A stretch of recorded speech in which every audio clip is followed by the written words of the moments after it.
వేడివేడిగా పూరి తినాలనిపించినాక ఇక ఆగుతామా, సరే పదా అనేది ఇంకా ప్రాసెస్ అయితే స్టార్ట్ చేశాను.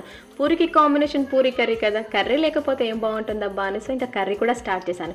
మనం ఏంటి మల్టీ టాస్కర్, సో ఇంకా 2 స్టవ్ల మీద 2 ప్రాసెస్ అయితే స్టార్ట్. సేమ్ హోటల్ స్టైల్లో పూరి కర్రీ అయితే ప్రిపేర్ చేశాను. అండ్ ప్రాసెస్లోకి వెళ్ళే ముందు తెలిసిందే కదా, మన ఛానల్ని సబ్స్క్రైబ్ చేసుకోండి. ఇంకా ప్రాసెస్ చూసేద్దామా.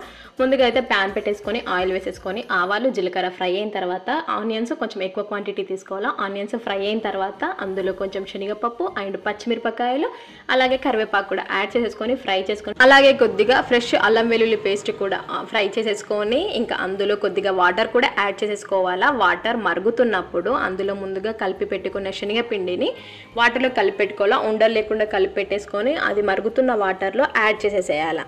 పిండి యాడ్ చేసిన తర్వాత కలుపుతూనే ఉండాలా, ఎందుకంటే శనగపిండి కదా సో ఇంకా ముద్దల్లాగా అయిపోతుంది, కిందికి అంటుకుపోతుంది. సో ఇంకా అలానే కలుపుతూ ఉండాలా. లాస్ట్లో కొంచెం కొత్తిమీర యాడ్ చేసేసుకోవాలా. అండ్ వీలైతే కొంచెం నిమ్మరసం కూడా యాడ్ చేసుకుంటే చాలా టేస్టీగా ఉంటుంది.